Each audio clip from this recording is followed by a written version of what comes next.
ഞാൻ കലാഷിബു. ഞാനൊരു കൗൺസിലിംഗ് സൈക്കോളജിസ്റ്റാണ്. ഇപ്പോൾ മാറിവാനസ് കോളേജിൽ പാർട്ട് ടൈം ആയിട്ട് വർക്ക് ചെയ്യുകയാണ്.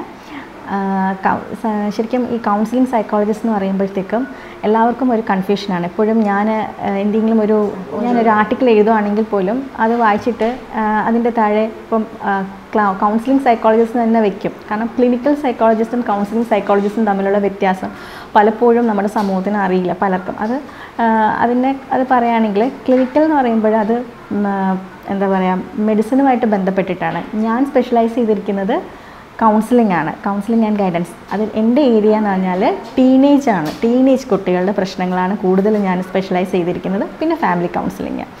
ടീനേജ് കുട്ടികളുടെ പ്രശ്നങ്ങളെന്ന് പറഞ്ഞാൽ ഇപ്പോൾ എന്താ പറയുക, തീരെ കൊച്ചു കുട്ടികൾ മുതലുള്ളവരെ കേസുകൾ വിളിക്കാറുണ്ട്. പക്ഷേ കൊച്ചു കുട്ടികളെയും പ്രായമായവരുടെയും കൗൺസിലിംഗ് അല്ല, അത് നമ്മൾ ചെയ്യുന്നത് ഇപ്പോഴും അവരുടെ കൂട്ടത്തിലുള്ളവരെ ബോധവൽക്കരിക്കണം. ഇത് ഒരു 13 വയസ്സ് തൊട്ടുള്ള കുട്ടികളുടെ കൗൺസിലിംഗ് ആണ് ഞങ്ങൾ കൗൺസിലിംഗ് സൈക്കോളജിസ്റ്റുകൾ കൂടുതലായിട്ട് കൈകാര്യം ചെയ്യുന്നത്. കാരണം എല്ലാവരും +1 +2 ആണ് ഏറ്റവും കൂടുതൽ പ്രശ്നം ഉണ്ടാകുക എന്ന് പറഞ്ഞാലും ശരിക്കും പറഞ്ഞാൽ ഒരു 7th സ്റ്റാൻഡേർഡ് തൊട്ടാണ് കുട്ടികൾക്ക് കൗൺസിലിംഗ് അനിവാര്യമായിട്ട് എനിക്ക് തോന്നിയിട്ടുള്ളത്. അപ്പോൾ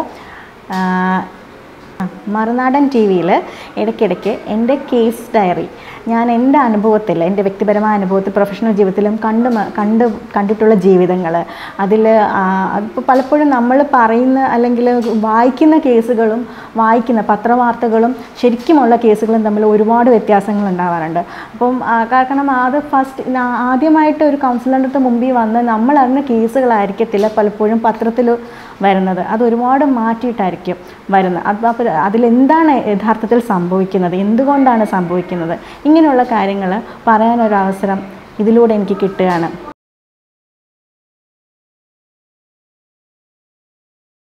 പഠിച്ചിറങ്ങുന്നത് കൊണ്ട് ശരിക്കും പറഞ്ഞാൽ നമ്മളൊന്നും ആവുന്നില്ല.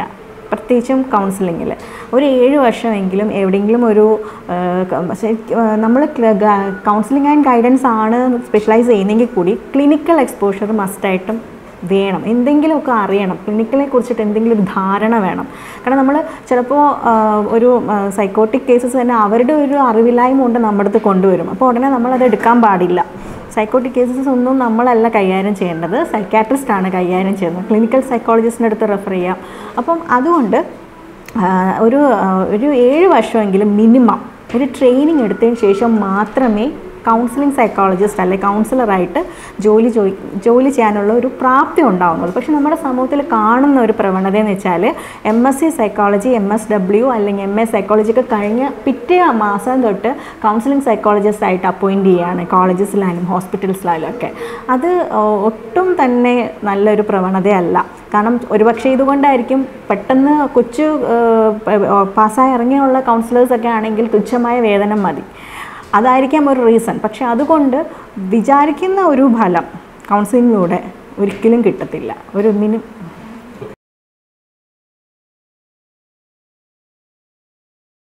കൗൺസിലിംഗ് എന്ന് പറഞ്ഞാൽ ഇപ്പം കോളേജസിലൊക്കെ നടക്കുന്ന ഒരു രീതി എന്ന് വെച്ചാൽ നമ്മളിപ്പോൾ ഒരു കോളേജിലായാലും സ്കൂളിലായാലും നടത്തേണ്ട ഒരു രീതി, ഞാൻ ചെയ്യുന്നൊരു രീതി എങ്ങനെയാണെന്ന് വെച്ചാൽ, ഇപ്പം ഒരു കുട്ടി പ്രശ്നക്കാരനാണ്, അപ്പം അവനെ വന്ന് വിളിച്ച് നമ്മുടെ ക്ലാസ്സിൽ നിന്ന് എടുത്തുകൊണ്ട് പോവുകയാണ്.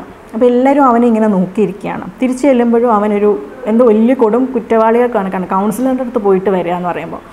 ഞാനതിൽ നിന്നും മാറ്റിയിട്ട് ഞാൻ ചെയ്യുന്നൊരു എല്ലാ കുട്ടികളെയും റോൾ നമ്പർ വൈസ് വിളിക്കും. ഞാൻ മാറിവാനസ് കോളേജിലെ കൗൺസിലറാണ്.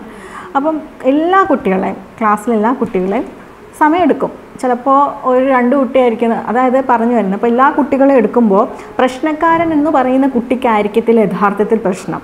അതിൽ വലിയ പ്രശ്നങ്ങളൊന്നുമില്ല, പാവം പോലെ ഇരിക്കുന്ന കുട്ടിയായിരിക്കും നമ്മളുടെ അടുത്ത് വന്നു കഴിയുമ്പോൾ, സംസാരിച്ച് കഴിയുമ്പോൾ ചിലപ്പോൾ കരയുകയും ചിലപ്പോൾ ഒരുപാട് ഇത്രയും വർഷങ്ങൾ അടക്കി വെച്ചിരിക്കുന്ന പല പ്രശ്നങ്ങളും പുറത്തോട്ട് പറയുകയും ചെയ്യും. അപ്പോൾ ആർക്കാണ് കൗൺസിലിംഗ് എന്നുള്ളതല്ല, എല്ലാവർക്കും ആരോടെങ്കിലുമൊക്കെ പറയാൻ, കേൾക്കാനൊരു ചെവി, അതാണ് നമുക്ക് പലപ്പോഴും ഇല്ലാതെ പോകുന്നത്. നമ്മളെ കേൾക്കാൻ ഒരാളില്ല. ആ ഒരു അവസ്ഥയാണ് പലപ്പോഴും ഒരു പ്രതിസന്ധിയായിട്ട് നമുക്ക് ജീവിതത്തിൽ വരുന്നത്.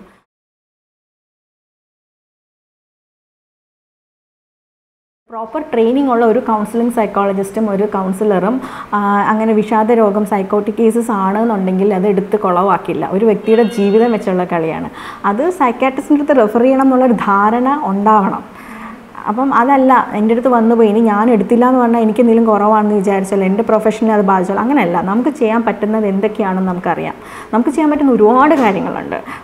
ഒരു കൗൺസിലറിന് ഒരു ഹോസ്പിറ്റലായി തന്നെ സൈക്കാട്രിസ്റ്റിൻ്റെ കൂടെ വർക്ക് ചെയ്യുമ്പോൾ നമുക്കറിയാം നമുക്ക് ഒരുപാട് കാര്യങ്ങൾ അവരുടെ അടുത്ത് അനലൈസ് ചെയ്യാനും ഒക്കെ സൈക്കാട്രിസ്റ്റിൻ്റെ അടുത്ത് അതിനുള്ള അവരെ ഹെൽപ്പ് ചെയ്യാനുള്ള പല വിവരങ്ങളും നമുക്ക് അവരിലൂടെ സംസാരിച്ച് കിട്ടും. പക്ഷെ നമ്മളല്ല ട്രീറ്റ് ചെയ്യേണ്ടത്.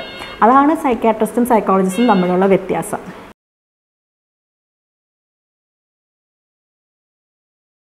ആൺകുട്ടികൾക്കും പെൺകുട്ടികൾക്കും ശരിക്കും പറഞ്ഞാൽ ഈ ഒരു എന്താ പറയുക പീഡനം എന്ന് പറയുന്ന ഒരു മോശപ്പെട്ട അവസ്ഥ ഇപ്പോൾ ഒരേപോലെയാണെന്ന് വേണം കാണാൻ.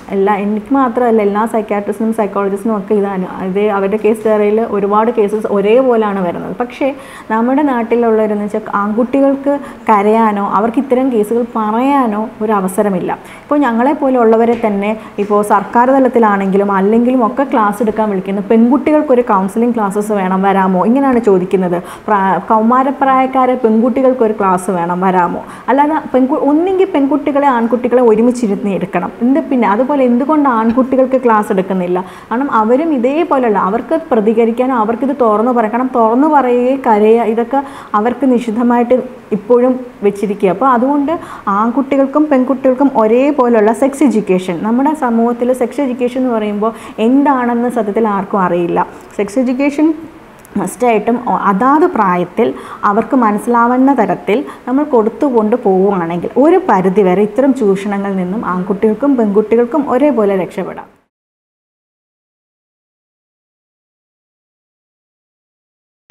ഞാൻ ഒരു 22 ഇയേഴ്സായി 22 വർഷമായി ഞാൻ ഈ കൗൺസിലിംഗ് ഫീൽഡിൽ എത്തിയിട്ട്.